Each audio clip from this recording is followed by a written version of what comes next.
Hey everybody, welcome again to the Boone Show on My Pulse Radio. I'm John Boone, the boss lady. Holly Harrell is here. Hey, good evening. Good to have you. Rainy evening.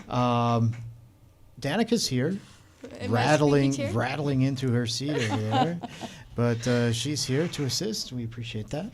And our special guest today is John Benca, known as a couple of different things in the Anderson County area. Different hats going on. He's an Anderson County auditor, which always scares me when auditors walk in. When you hear the word auditor. Yeah, it's like, but also he owns McGee's Irish Pub, and we'll hear about both those jobs coming up. Very, very interesting combination there. So, John, how are you? Thanks for coming in. Doing great. Thanks for having me. Happy Tuesday. Yes. Yeah.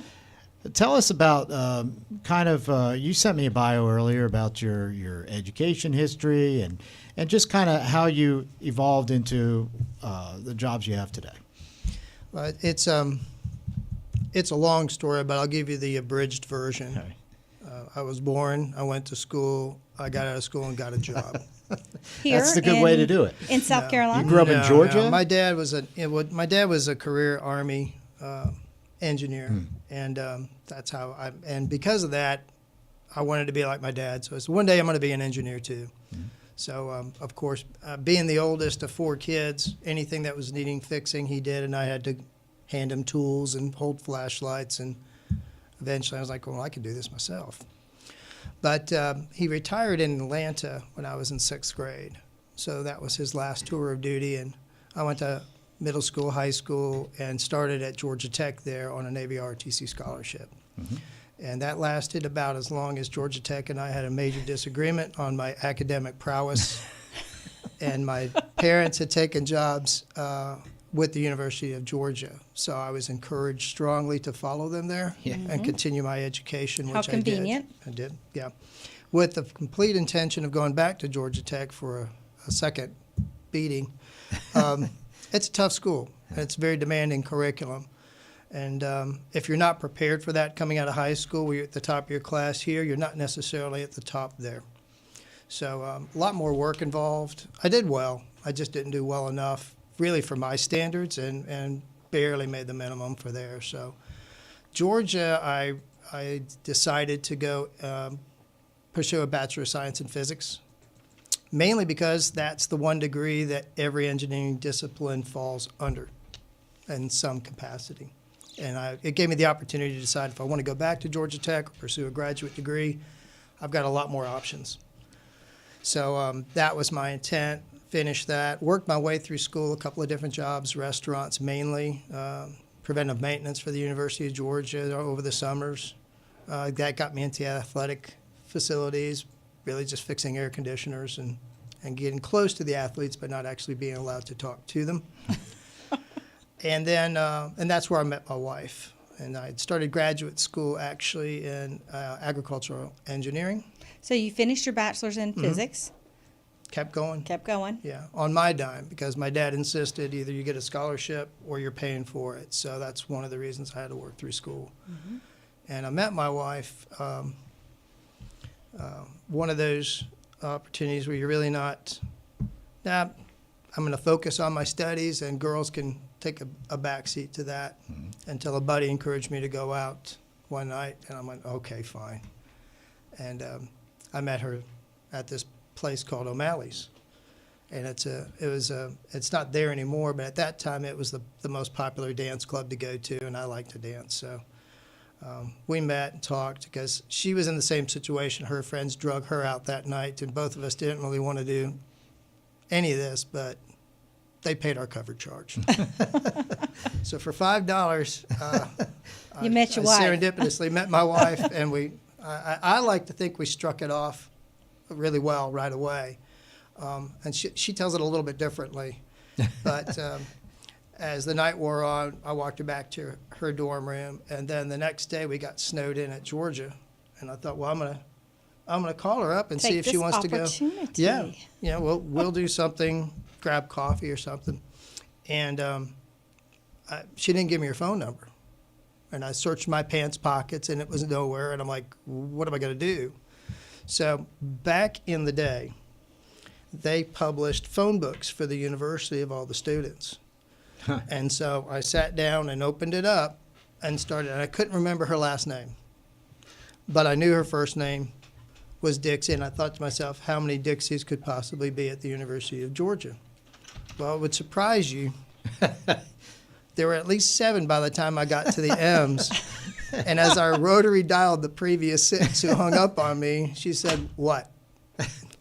Well.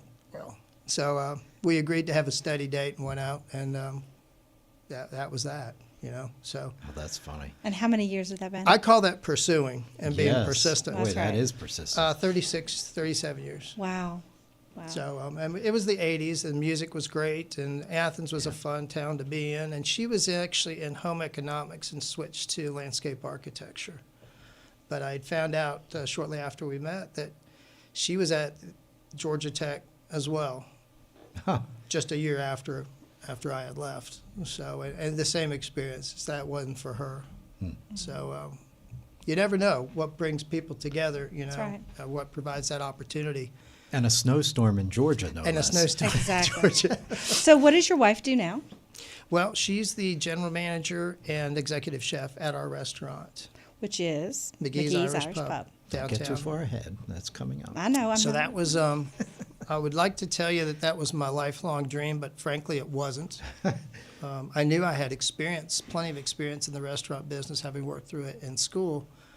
But my first job out of college was at a local manufacturing facility.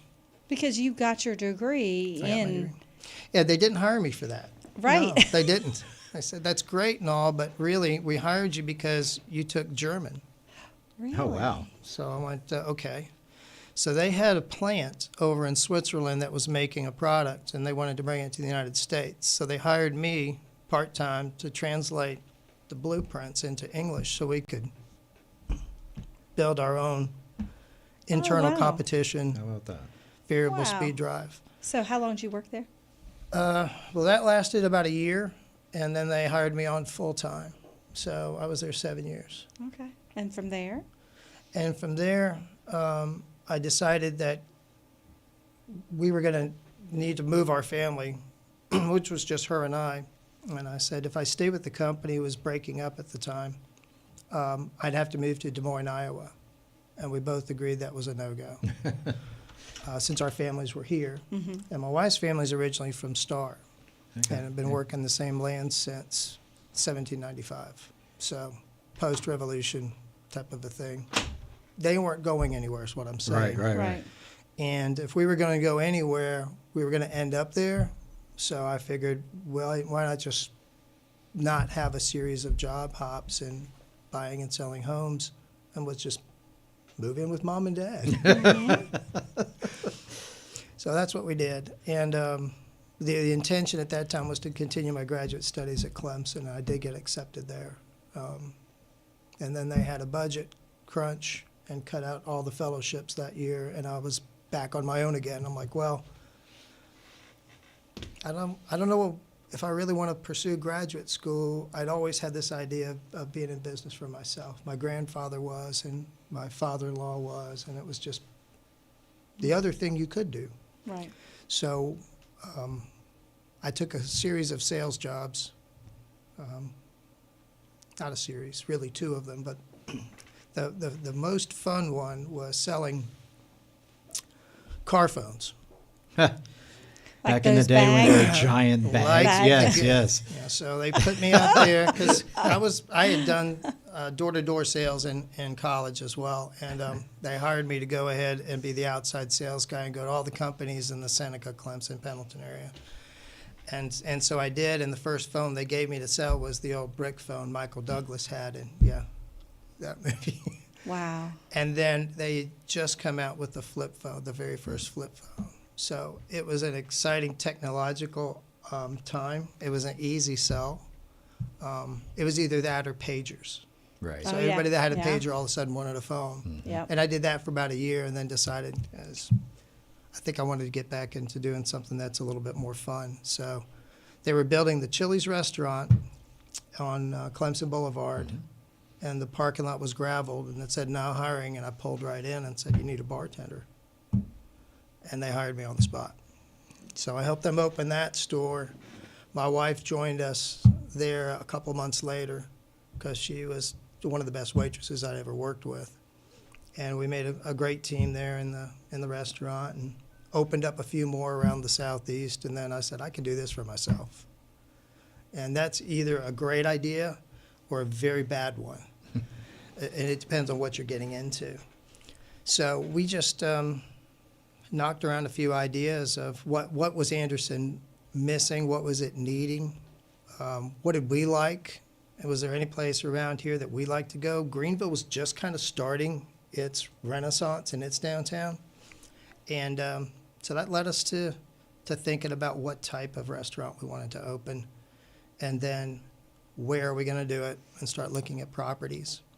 So that took about a year, and putting together a business plan on really small salaries and wages and figuring out how to put together a down payment. But we did it, and it's been going strong. Now we're in our 29th year downtown in the same location. Building itself was I built in the 40s, late 30s, early 40s, and it was originally a sales place for Case tractors. And then right after World War II, Jeep Willys. And then it became the Sullivan Buick Pontiac dealership until about 1978. And that's when he said, I'm moving out to Clemson Boulevard, Belvedere Plaza. And Gerald Shore had a photography studio, moved it into the front half of that building, and his son Greg Shore, who's our coroner now, started his ambulance service out the back door. So, we bought it in 1996, and the owner of the Foundry and Steel bought it from Gerald. Yeah. So, at some point, there was a newspaper printing shop in there as well, the Anderson Examiner, I think, for a little while.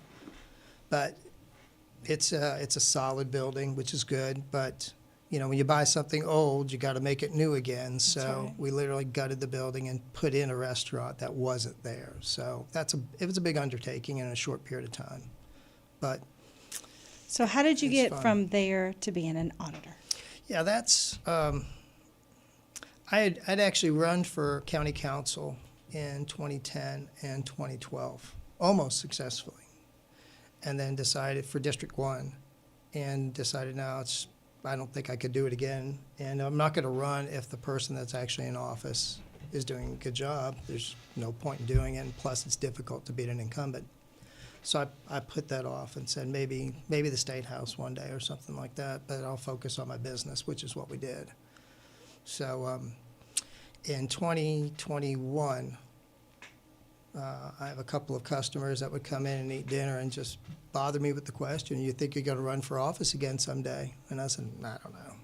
And he said, you might want to think about the auditor's position because he may retire.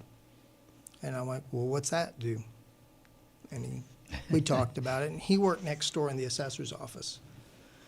And so I said, well, I'll consider that. I'll pick his brain. I'll make an appointment and talk to Mr. Hunter and see if that's a shoe that fits. Because at that time I had my days free. We weren't doing lunches at the restaurant. Okay. And I was at home with Sam, who was our son, who was 2 years old at the time. And I'm like, well, if I get him into a preschool program, I still have my days free. I need to do something productive. I just have to. And unfortunately, I didn't get the opportunity to talk to Mr. Hunter because he passed in early February. He did.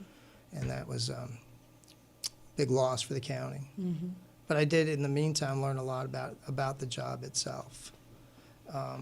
So I filed in March and won my primary in June, and then was appointed by the governor 1st of July to take over and get started, because you really can't work unless you're appointed. And That's right. I would have had to wait to the following July 1st Right. without his intervention. But John, to answer your angst-ful question about auditors, I feel the same way. Being in business, I don't want to be audited.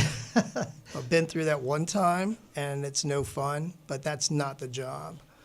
The title is kind of, it's an ancient holdover from really the 1920s, 1930s, when the offices were first established in the state to actually provide oversight for land management transactions, Right. to ensure that somebody wasn't owning a piece of property that wasn't theirs or paying taxes on a piece of property that they shouldn't have been.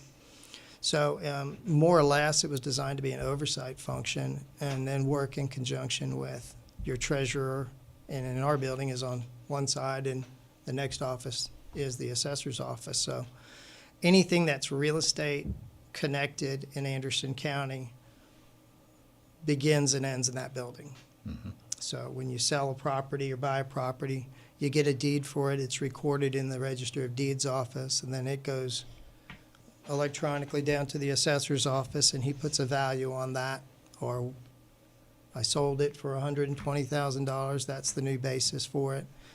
And then that creates a property tax record that gets transmitted to my office once a year.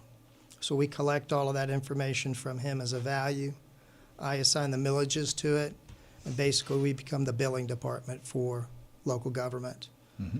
And then you pay that bill next door at the treasurer's office, so he's the collections department. And it's like in business, nothing happens until you make a sale. It can't. And in local government, nothing happens until a bill's created. Right. So hopefully people will pay them. Yeah.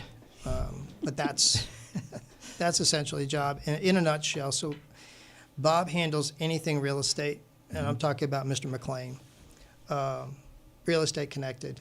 Everything else that's personal property is also subject to tax in South Carolina, and that includes cars, trucks, boats, planes, mobile homes, or rather motor homes, business personal property, manufacturing personal property, utilities, railroads, and I'm probably missing something else.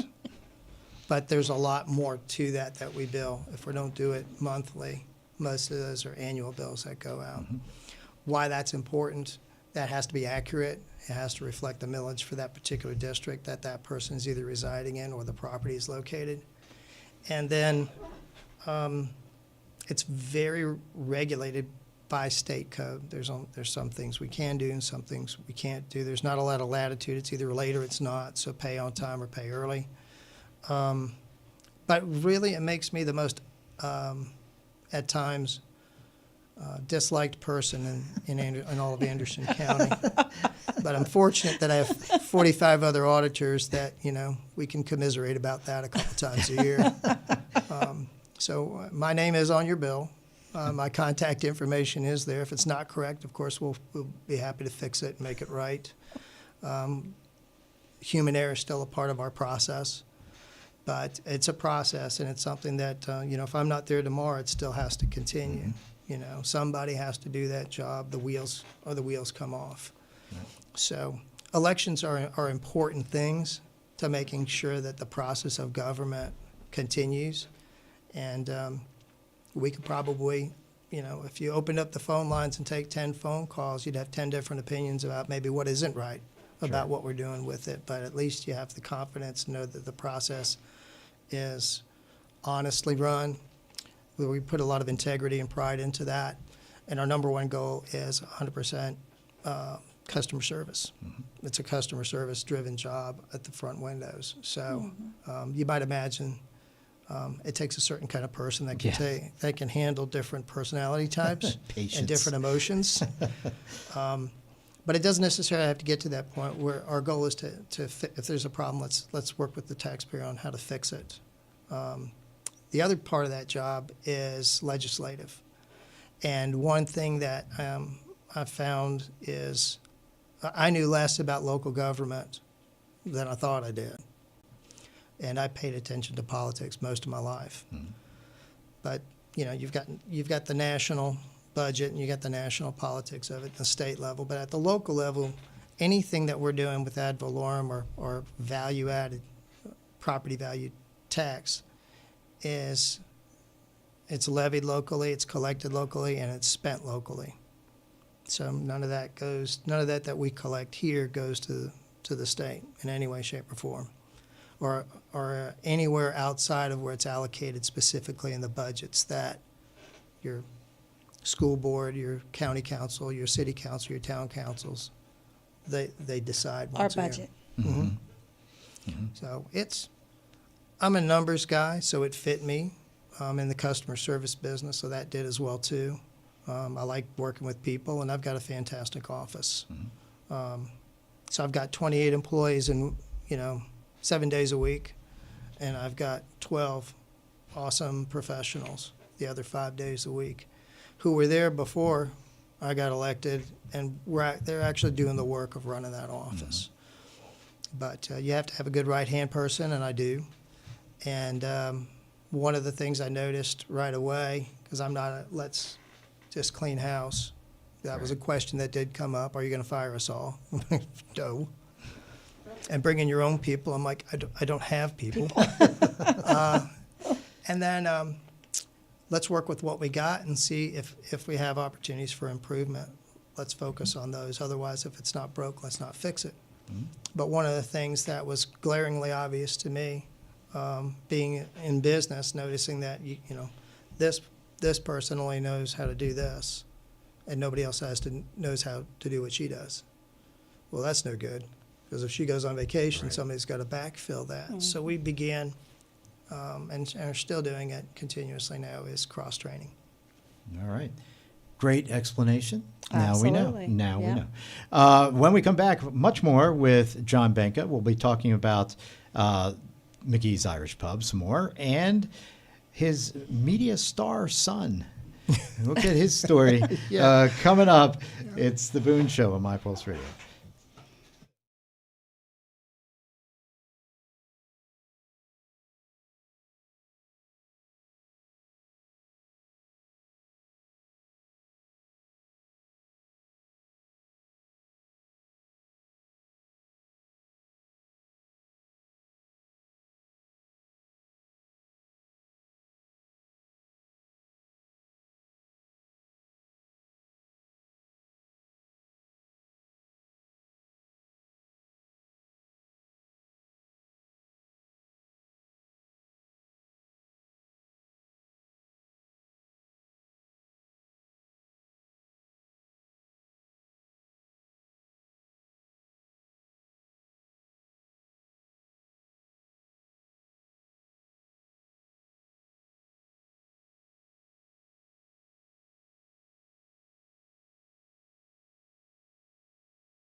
Welcome back to the Boone Show on My Pulse Radio. Our special guest tonight, John Benca, and he is the owner of McGee's Irish Pub. Been there a long time. Yes, it has, and I've never been there. I've haven't? gone by it 100 times, and I've never stopped in. But now I have to. Yeah? I And am we get smiling people on at the you, show. but inside I'm saying, I hear that a lot. Yeah, really? Oh, good, because I want to stop by, because I was reading about the menu, and it's like, yeah, that sounds like a lot of stuff I like. Yep. But I just haven't, for whatever reason, have never stopped in before. So you told us about some of the history, that building that has just about every kind of business has been in there at one time or another. The name comes from your wife, right? That's her maiden name, yes. Her maiden name, McGee. McGee? Okay. That is, talk about a country name now. come on, Dixie McGee. Yeah. Yeah, she's a country girl, isn't she? She is. Yeah. And how did she become? In a good way. I married a country girl too. I know what you're talking about. But you said she had, what was it? Lawn. What was her degree? Landscape architecture. That's right. But now she's the chef at the restaurant. How did that come about? Well, it was actually, we had a third partner originally for about a year and a half, and we're still friends, but it was, what do you want to do? Well, I'll do this, and okay, well, I'll do that. Now, I was a numbers guy, so I said, I'll do the bookkeeping, and we'll split the bartending duties, and then we'll all rotate. But after a few weeks, it got to the point where somebody really has to focus on what happens in the kitchen. She says, I'll just do that because, honestly, I'm not as good out front, or I'd rather not unless I have to. Now, don't get me wrong. She's got a great dynamic, outgoing personality, but it's not what she wants to do. Right. So let's gravitate to the things that we're strongest and kind of go from there. What she does now is it fulfills a bit of her creative side. Mm-hmm. So she hasn't lost that opportunity. I mean, when I met her, she was designing ball gowns and things like this, and that's just, I'll design it, I'll do this, and that's what I'll wear in that pageant, that kind of thing. So with aspirations of going to New York and going to one of the fashion houses. And I'd like to tell people that I didn't dissuade her from that, or she just didn't have, a taste for that anymore. She's got other outlets to be able to be creative with now. So that, from a culinary standpoint, I mean, the world is essentially your oyster. You just pick the ingredients and then figure out something to do with them. Or I'd like to say anybody can follow a recipe, but they really can't. Mm-hmm. And creating something from scratch and have it taste good, look good, and have somebody want to come back and try that again is a great deal of joy and satisfaction in that. So she took it upon herself, like she does everything. If she wants to go ahead and learn something, she just dives in 100%, and just it's immersion, learning by immersion. Mm-hmm. And that led to, well, if we're going to go eat someplace, we should eat someplace we're going to learn something at. So almost every time we go out to eat is an R&D trip. Mm-hmm. If we go out of the country, which we do from time to time, it's with purpose. So we line something up, or we get restaurants reservations at a restaurant with the chef that we want to meet, or try their cooking, not with necessarily the idea of coming back and then putting that on our menu, right, but learning a technique. It's all about technique and feel and touch and smell and scent. It's really all senses on deck type of an opportunity if you're going to be a chef. Mm-hmm. So you've got chefs that manage restaurants. You've got chefs that actually manage restaurants and cook in restaurants, and she's very hands-on. But along the way, she develops systems that make our restaurant run profitably and our kitchen run well and efficiently. So it's allowed me to be able to focus on the other stuff. Mm-hmm. The other thing that she does do for us is our social media and our marketing. And it's, she's not doing that. She's sitting down there like, what event do we have to come up with next, And believe it or not, we're already talking about St. Patrick's Day and have been for a month now. Oh, yeah. So it's a one-off, once-a-year thing that can last an entire weekend like it did last year. Mm-hmm. But after it's all said and done and 2,000 people have left your building, you're like, I can't wait to just get back and order fish and chips tomorrow. Get back to normal. But it's not why we did it. She's Scot-Irish, and most of the heritage of this part of South Carolina and North Carolina is Scot-Irish by descent. And that's different than Irish, and it's different than 100% Scotsman. Mm-hmm. And no, it's not a mashup of the two. It's actually a group of people who migrated from Scotland to Ireland to Northern Ireland, and then from Northern Ireland to the United States when they were colonies, and then migrated down through the Appalachian Mountains and up from Charleston into this part of Appalachian and the foothills. Mm-hmm. So a lot of the names, if you had a phone book to open up, you'd see the Murphys and the McGees and the O'Malleys, and it's quite. I think I'm Irish. is what I hear a lot. My mom tells me I am. But Irish cooking is very much home cooking. And we've been to Ireland several times, and I'm like, yeah, we're doing it right. But we're doing it like our grandparents cooked. Like Irish stew is not Irish stew everywhere you get it, or shepherd's pie certainly isn't. But fish and chips is probably the thing that keeps the roof over our head. Your shrimp and grits are on That's spot what I've heard. And you on. see, that's why I have to go There's there, little 'cause secrets Jackie to that. loves shrimp. Okay. And I'll tell you, probably the biggest secret to that is the grits themselves. If you have to start with the right base, and then how you do the shrimp. Do you of do course. local grits? Sometimes we do. We use so much Justin of it. listening. It's, we've done Tim's Mills, but so when we can, we do, and we source products from local farmers. We get beef from one of her cousins, who's got Very cool. an Angus farm and Shorthorns, and we'll get a cow or two a year, which is a lot of meat, and get them specific cuts. Then we'll use those for featured specials for beef, because we're a meat and potatoes country. That's right. And this is a meat and potatoes county. So everything on our menu is not just Irish. We have what we call the Big Five that have to be on any Irish pub menu anywhere in America. And so we have those, and that includes the shepherd's pie, fish and chips, the Irish stew, bangers and mash.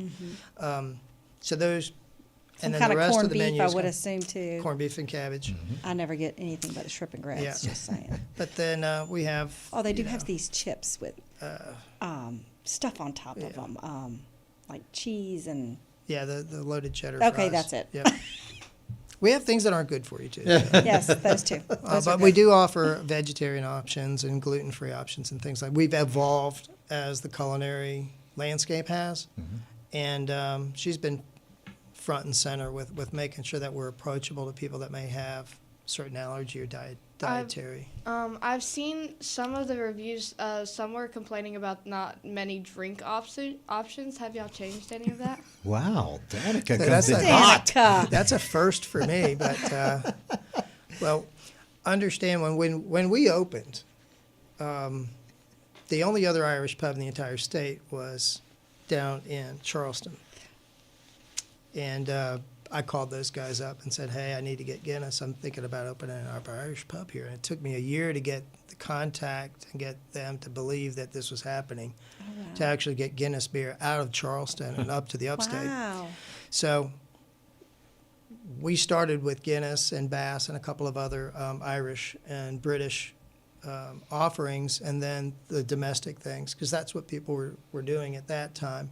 We didn't have to be a whole lot of flavors, but we've grown our whiskey selection. We've grown our beer selection to 17 taps, and for a while there we had the most taps in Anderson. And for a while the only Guinness you could find anywhere outside of Charleston. And creating that market, and that when people would come in and say, "Hey, that's interesting," or I had that in Atlanta, I want to try it here, or I hear it's different here than it is in Ireland. It's the same product, okay, but okay, it's context, right? In Ireland, of course, everything's going to taste better there. If you go to France, it's going to a French Sure. meal is going to taste the best, right? Sure. So we imported a culinary culture into this part of the state, and now you find it everywhere. Yeah. And I'm like, well, you're welcome. But Right. we practically had to drive to Charleston to get that first keg for St. Patrick's Day. So, And what's got your it in. favorite meal there? Oh, wow. I had something new today. She did it was corn chips and chili. It's like a Texas chili thing. It was nuts. I'm like, yeah, I'll have that in a salad because I'll feel better. But I love our French onion soup. I'll always get a salad, and then I like our Irish whiskey steak, which is a marinated New York strip, medium rare, loaded mashed potatoes on the side, and whatever the vegetable of the day is. Okay. Okay. What would you rate the loaded fries? Because I've seen them; they look really good. The loaded fries, I think that's probably our number 2 best selling appetizer, next to the fried mushrooms. Oh, I love them too. Yeah, me too. So it's been a journey, I'll say Yeah. that, and to be able to figure out that we're the kind of people that just don't quit. You might call that stubborn, pig-headed, or dumb, but we've had a few recessions we've lived through. Nobody saw this pandemic coming, Right. so that was new. A hurricane and a tornado in the same year. Right. I don't want to ask the universe what's next, but each one of those things, if you work through it, I don't want to say live through it, if you work through it and you put your head down and say, we're not going to quit, we're going to figure out how to make this work differently now and evolve as you go along, you're a little bit stronger and a little bit better prepared to handle the next thing that may come along. So let's hope nothing else does. Yeah. Mm-hmm. Had a But- feel. Yes. But We're a lot of iconic now. restaurants can't say that they've been around for almost 30 30 years. years. No, not with the same owners. Yeah. No. Well, So that's you're true. doing Not something even with right. the same I mean, owners. I that's didn't think about amazing. that. And I'll It tell you, is. it could be a marriage killer. It really can. There's no Restaurants are. doubt. So, the fact that somebody said, "Well, how do you work with your wife?" And I'm like, "Why is that a strange question?" I went into business because I wanted to spend more time with her. And if we were doing the same thing, I already enjoyed working with her in other people's businesses. So I'm like, "No, this is what we want to do." And if she had said no at any time during the initial process of it, we probably would just hung it up and moved on to something else, or go to work for Bosch, or I'd Right. go back to doing that. I should mention as well too that talk about hats you wear. When the market was going through its correction in 2011 and 2012, when everything was upside down and the bottom fell out of this, that, and the other thing, I went and got my real estate license Oh, wow. because I thought, what if nobody wants to come out and eat anymore? Right, you might Somebody's need going to that. have to sell the properties. So I've kept that now for 13, 14 years. And that's been real helpful just from a knowledge standpoint with what I deal with in the auditor's office as well, too. Sure. So there's some crossover there. Also, my experience in business and what you need to do in the state of South Carolina to start a business and the forms you need to fill out and the taxes you need to pay. I'm better equipped to be able to help those business owners, Yeah. chart those waters, if they want to do things on the up and up. So really the most important question to this entire statement and your entire history, professional history, are you a yellow jacket? Are you a bulldog? He's a bulldog. Or I'm a are you a bulldog. tiger? No, I'm afraid I'm a bulldog 100%. Oh, okay.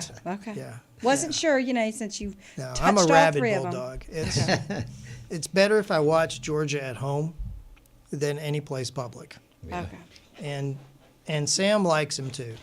Sam's a whole different story, but Okay. he's a that's- bulldog. We're coming up to talk to Sam. Yes, we're going to do that right now. That's a good segue. Good segue. Tell us all about Sam. Sam's as I mentioned to you, off the air, it's we're older parents. We spent 25 years building a business. Always wanted to have a family and start a family. That's part of we agreed on that at the front end. And fortunately and unfortunately, it just never happened for us the way it conventionally does. And after a fashion, we said, well, we went through meeting with doctors and whatnot. And the news wasn't positive. And we went, well, you know what? Still, there's kids out there that need a home. So we got in touch with the lawyer and an agency over in Spartanburg that does good work at placing infants, babies, kids with appropriate families. I say appropriate because he takes it a step further. He'll ask a birth mom, what are your needs and wants? Where would you want? They approach him and say, I'm in school, this is my story, and this is just too much, and I'd rather have a child in a good home. Mm-hmm. And then they do that with prospective birth parents as well. So they drop basically a matrix. And when a mother comes to the agency, they sort the most likely ones that meet her needs and vice versa. So that was a process. And it took about a year to get onto the wait list. Oh, wow. And then about another year to get off the wait list to an active, what he calls an active list, where he's only shopping a smaller pool. And he's got a really good system, and very successful with how things turn out. So he's like, well, do you know what you want? I'm like, I don't care, as long as 10 fingers, 10 toes. I'm happy. And so we forgot about it. And I got a phone call, literally forgot about it because life just moves on. And he called me up on a Friday night, and that Sunday was St. Patrick's Day that year. And I went, who's this? And he says, it's Jim. And I said, do I owe you money? He says, no, just check it in. I'm like, well, we're doing fine. What's up? And he Got a goes, busy well, weekend. Yeah. just want to let you know that if you're still interested, a birth mom picked you. Wow. And I went, what? So I said, hang on a second. And I made Dixie get in the office and listen to that as well, too. And I had to think about it. I said, do we still want to go through with this? Because now we're really, the business was picking up and all this. And she says, yeah, we're in for a penny, we're in for a pound. So we said, yeah, when's this happening? Oh, next Wednesday. I'm like, great. I can get through this weekend. That's right. And I'm thinking, how much am I going to owe him on the back end, because there's a cost to it. Mm-hmm. And he said, don't worry about it. They'll do this on Wednesday. Just come down to Columbia and get a hotel room, and we'll bring you in to meet. You can meet them. She wants to meet you guys. Oh. But first, if you could talk to her on Saturday. And I'm like, how am I going to do that? All days to do that. I'm like, okay, absolutely. You just name the time. So we did that, and it was a lovely conversation. And sure enough, she was on her own, not a great family support system, in school and doing well, taking care of her younger brother and paying for an apartment, doing all of that. And so I'm like, great, we'll see you. We'll see you Monday. Hung up the phone. And then had, record-breaking Friday, record-breaking Saturday. I'm like, and we're beat. And Sunday is St. Patrick's Day, and I'm leaving the house, and the phone rings again. It's a social worker going, you guys are still planning on coming Monday, right? And I'm like, yeah, is there something wrong? And she goes, no, everything's fine. I'm like, good. Okay, yeah, no, I got to get to work. And she goes, well, the baby came last night. And I went, I'm shutting the pub down.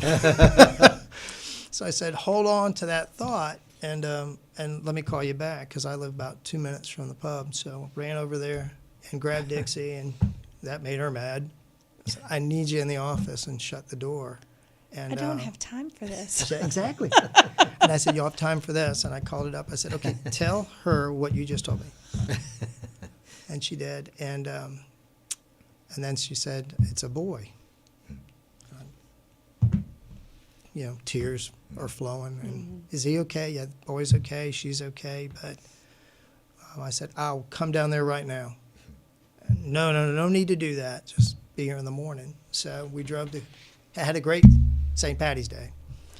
And after all was said and done, and you never know, God works the way he works, right? Not the way you plan it, not the way you think about it, or even the way you pray about it, or when, right? But we got down to Columbia and spent the entire day there, got to spend time with her one-on-one while they were cleaning Sam up. And then a few hours later, we were in the car. With Sam? With Sam. I had to buy a car seat. And you should have seen us go through Walmart that morning. I bet you did. It was like this, and the shopping carts. She's catching things in the shopping cart, and we need baby wipes, which are the greatest invention ever, by the way. And got down to Columbia, and 5 o'clock traffic in Columbia is nothing. It's no fun. And we're pulling out of the hospital there, and I said, no, now what do we do? How do we do And she's this? like, just drive. And she sat in the back seat with them, and we drove back. I said, you think it's a good time to call our parents and let them know what happened? So, and that's what. Did and you, that's did how you it get to began. name him? Yeah, we hadn't thought about names since 1989. So on the way down, we got about down to Lawrence, and I'm like, we've got about 1 hour to think of a name. We got to put on a birth certificate. And she's like, you're right. And so then you go blank. Yeah, of course. And then I'm like, you do what my family did. When you got 4 boys, you start with all the apostles' names, and then you start, then you go through let's go through the prophets, And she goes, all right. So part of it was she wanted to have him to have a name, to be the kind of a guy when he walked into a room, he could just go up to you and say, hey, I'm Sam. Mm-hmm. It's an easy, short, easy to remember, and it's friendly. Mm-hmm. And so Sam, that's good. But we hadn't come up with Sam. It was Zach. We went with Zachariah, that's Zach, and so on and so forth. And I said, what about Sam? What about Samuel? Samuel was a prophet, right? Pull it up on your phone. Let's read up on that. So Samuel, if you know the story, was born to Hannah. Right. Hannah was beyond her years of having a child of her own. And gave him up. But the name Samuel means, more or less, God heard my prayer. Right. So I'm like, that's it. He shall be John Samuel. So he's got my first name. But you call him Sam. Yeah. Very cool. That's awesome. So And how old is Sam now? Sam is now 6.5. And he probably runs your house. He believes he does. This morning was a challenge, getting up and going. Yeah. But it is for me too, some mornings. But everything changes. And when we came back from Columbia, we're like, okay, we'll figure it out. We figure everything else out. We put our, just the schedule's got to change, ... So I was Mr. Mom for the first 2 years for a couple hours a day, and she'd go in and do some stuff and then come on over, and it was awesome. But we had thought about, now we got to save for college, now we got to think about schools, now we got to do this, and now we got, oh my gosh, there's T-ball. And so right now, he'd be here tonight, as I told you, Right. except for the fact he's got karate now. That's his latest thing. But he took 2 years of dance, T-ball, soccer. And I want him to try, and I encourage parents to do that. Don't fixate on necessarily one activity. Let them gravitate to the thing that is going to interest them and they'll be the most successful with. It doesn't mean he won't change his mind. Right. But somewhere along the way, when he was 1, he grabbed a phone and then started figuring out the phone. And so he's my tech wizard now. And we have gone through all of the Paw Patrol and you name it things, and now he's on to the superheroes, et cetera. Yep. And so I'm the filter police. I'm like, no, not that version. That's when you're 13 version. But so to try to make it constructive, my wife said, hey, why don't we do this together and start filming some of the trips we take and put segments together. And they came up with the name of this YouTube channel himself, and it's Sam Can. Now, there's a lot of Sam Cans do this and Sam Noticed Can do that. when I was looking up the channel. So he came up with that. And what we tried to do was take snippets of where we're at, that if another child his age was watching it, it would be instructive and fun and interesting for them as well, too. And that was his goal. So it's in a sea of so much not great stuff for kids to consume, he wanted to put together something that was wholesome and good. Yeah. And Those he are does a my good words, job. not his. I will say, Holly, I've watched several episodes. Have not. He's a and natural. He is. I will tell you, the pulling the tooth one was a little cringy. Ouch. Yeah, it was. It was. And then it was like, he was such a trooper. I'm good. Yeah, exactly. But it's cool to have mom and dad both there. You know, you're filming, mom's helping him with whatever he's doing, or vice versa. She's the director. Yeah. Well, she'll give him the dialogue, and he'll change it. But you're growing corn, I saw there, and had him pick some corn off picking the stalks, and then we brought it inside and cooked something with it. Yes. Yeah, and That was so really he's cool. done. He's been cooking since he's been 3. Not with sharp objects, but he wants to be wherever you're at, and he's absorbing that, like I did with my dad, changing brakes on a car, and he's very hands-on, and he's very wants to try to do it all himself if he can, and then he asks for help. How long do you think he'll have this channel? I mean, it could go on forever. It could. When He's you waiting. think about it. He's waiting for it to monetize somehow. So am I. I'm like, why not? I saw him celebrate his 50 subscribers. Yeah. It's his Yeah, he first was little excited about milestone. that. Cool. Yeah. He's got a lot. Yeah. Yeah, it's We've really actually took cool. a little bit of a sabbatical from that for the last several months, and then we realized we really need to make something else. We've gotten so busy once school started. But the Daddy Spaghetti's, that's actually something I make every Thursday at home. Pro tip, dads, if you're looking to make your spaghetti something and fast, saute up a hot dog and throw that in there.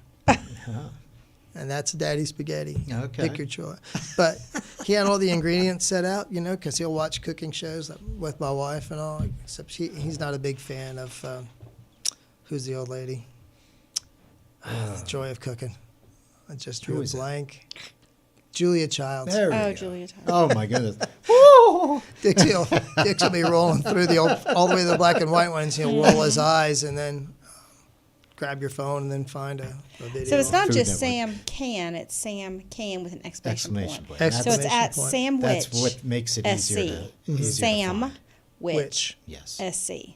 Sandwich is also the morning hug. He's the middle Aw, piece, and we're the sandwich. bread on the outside. That's so, really cool. before drop off. I mean, and hey, if you want to bring him by the studio at any time, Yes, let him do a he show out loves, here. He loves microphones. He likes being in front of the camera. And he even asked, he said, I like Ryan Reynolds. I think I want to be an actor. And I'm There like, you well, if go. you want to be an actor, Ryan Reynolds is probably your model. He's a good-looking guy, and he's done a lot of great stuff, and he's pretty wealthy. Not So. the next Deadpool. That's right. I don't know. I don't know about that one, yeah, but that's really a cool story about the adoption. As everyone knows, I was adopted myself as a baby, and we adopted two, and one of them's name is Sam, and he was only, I think, 2 years old when we got him. One question along those lines I wanted to ask you is when do you think you'll approach that subject with Sam? We already have. Oh, good. Actually, it's kind of been probably about a year or so. Mm-hmm. I mean, the books will tell you, and I've read them. Wait till they're 7 or 8 or that type of thing. And I'm like, the question's going to come up in school. Sure. What's your dad do? Where you all from? It's sooner or later. So Dixie handled it. We discussed it, and I'd come home from closing the restaurant up one night, and she said, we had the talk, and I said, okay, how do you take it? And she said, well, actually, he asked me. Really? She goes, when you picked me up, is what he says. What was it like? And so she went into that with him, and then she's very positive about it. It's a closed adoption, so at 18, should he choose to, and she wants to, they can meet, But between now and then, she gets an annual update from us. We put together a letter and photographs and a story for the past year and sent it through the agency to her. Is that something you choose to do, or is that a requirement? It's something they asked us if we wanted to, Okay. and we've chosen to continue to do it. Gotcha. So So what you, that at any does- time you can choose not to do it? Yeah. Okay. But we won't. Right. We gave our word, and whether she reads them or not, we don't know. Right. But we keep a copy of that, and it's a nice chronicle Sure. of his childhood. So, Sure. and I need that because I forgot we did some of that stuff, Yeah. So yeah, it's and it wasn't too long after that, John, that he sat down on my lap and we were watching TV or something one night. He said, "Yeah, I want to thank you for picking me up and bringing me to your home." I'm like, "Well, it's your home now." He goes, "Yeah, I know." So I how know did he? that now. How did he know though that you picked him up? I mean, She told obviously him. he didn't remember.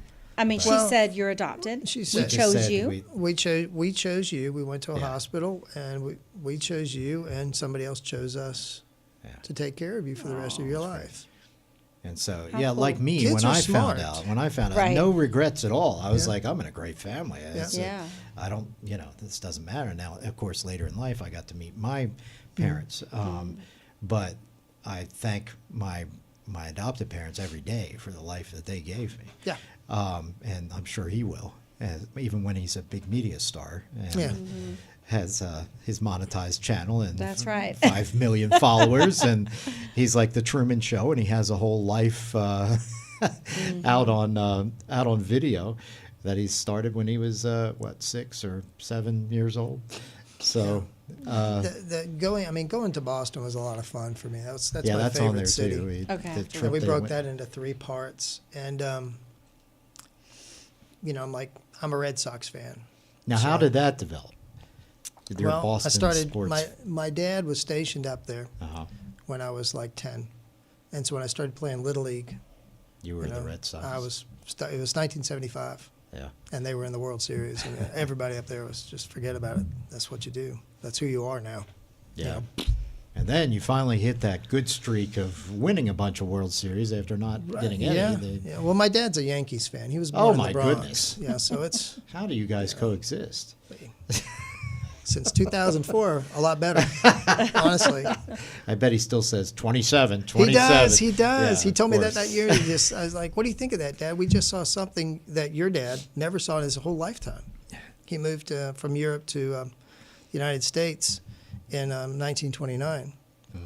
So the Sox were done by then. Yeah. So it was just all the Yankees, and the Cards.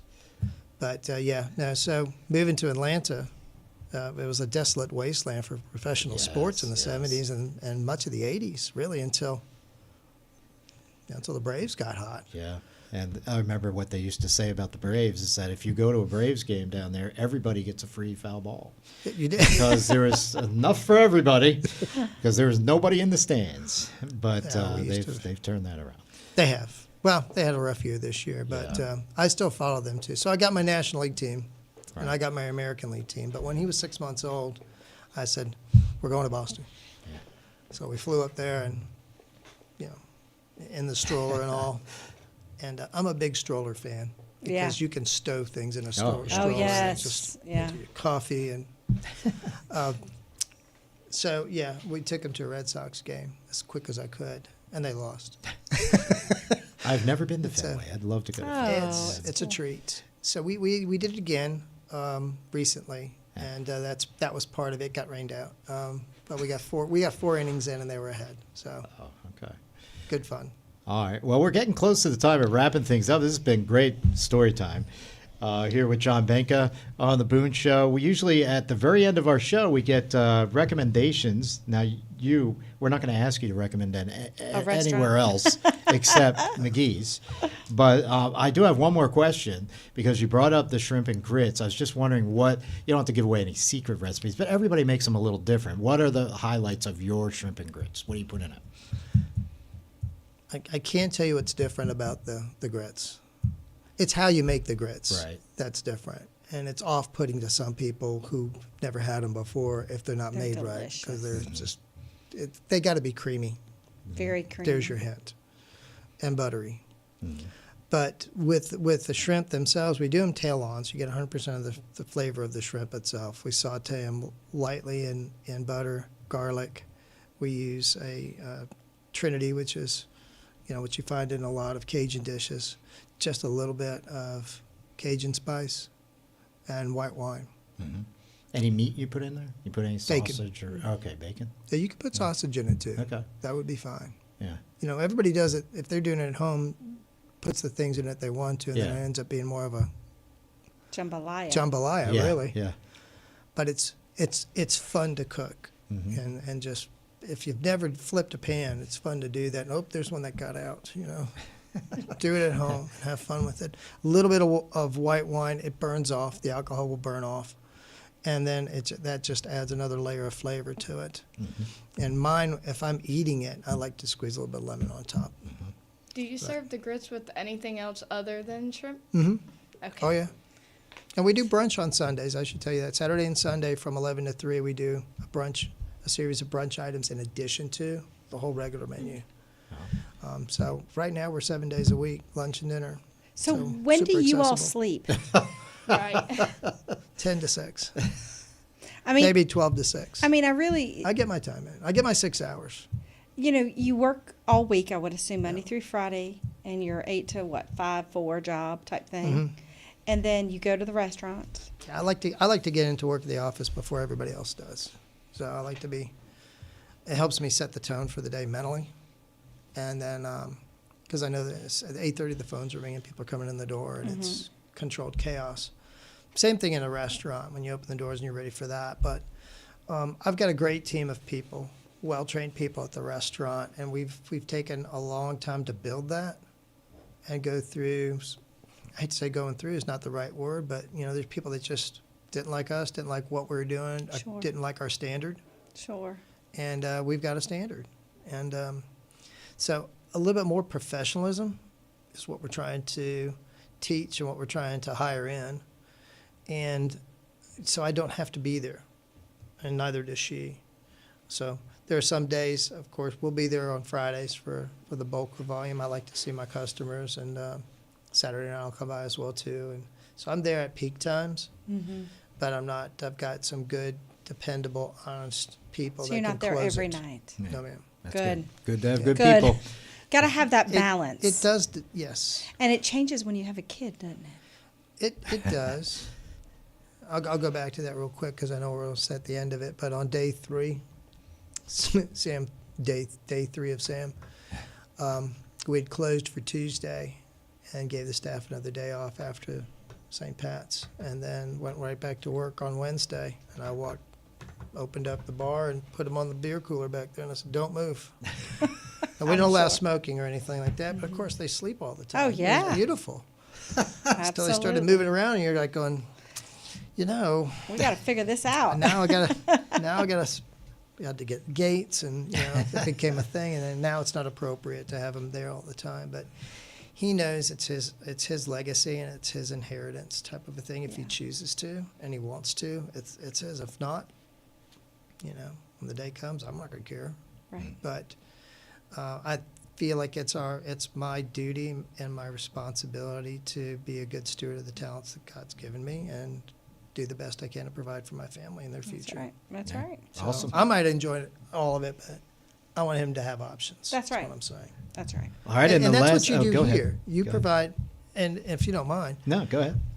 this has been an amazing experience for me as an elected official. Well, good. To be able to see what you do here, and you've got a good foundation you're offering the students of District 1 and District 2 to take advantage of and really put themselves in a position to succeed in life. And I admire that and I applaud that. So thank you. We appreciate it. Oh, we we do really provide a appreciate lot that. of opportunities. Yeah, that's what it's all about. That's Opportunities. right. And you said a key part earlier. You surround yourself with people that make you look good, and you're always going to come out on top. It takes a lot for me to look good in the morning, though. But Not that is in why advanced Holly looks age, so but- good That's because exactly she surrounds right. herself with So me. I You surround do myself have with to. people that are passionate about what they do, and then let them do it. and let them do it. Yeah. Do not micromanage them. Pay attention to the details, but Don't micromanage don't them. micromanage. Yeah. That's right. Yes. It's tough. That's it is. tough to do. It's a tough line. But in my office, it's the same way. There's things I need to step in on because these are legal issues or these Sure. are regulatory issues we have to pay attention to and do things the right way in the right sequence. Sure. But by and large, we've got latitude where it comes to things that are appealed come to me, and I can make those judgment calls. And I'll leave you with this because it's funny. It's lonely at the top. Okay, and I knew that. The job is what the job is. I accepted it. I asked for it, and the people voted me in twice. So I'm going to continue to do the best job I can there for Anderson County and continue to progress it where we can keep taxes as low as possible, manage what we have coming in responsibly, and help encourage legislation in the State House that does the same thing. And anytime they're wanting to gut funding, I've got to open up my mouth and say, you need to understand what kind of impact that's going to have back at home. Because you represent 30,000 people, with all due respect, but I represent 225,000. And I hear all of it. So they may not call their representative, but they definitely give us an earful. Yeah, sure. So I don't mind passing that information on to those people so they can make better decisions. But they hear it too. But I think I consider myself part of Team Anderson, where we're all in this, hopefully, to make the best decisions possible. And I'm a resource where I can give you the information that may help you make a better one. So, All right. that's it. Now, before we go, we still have to get the one more recommendation Yes, sir. out Yes, for sir. our Oh, yeah. list here. The entertainment recommendation, something that you've watched, a movie, binged a series that's streaming, or a book or something. What can you recommend to Yeah, in your free time, Yeah, in all that free time you have where you're not sleeping.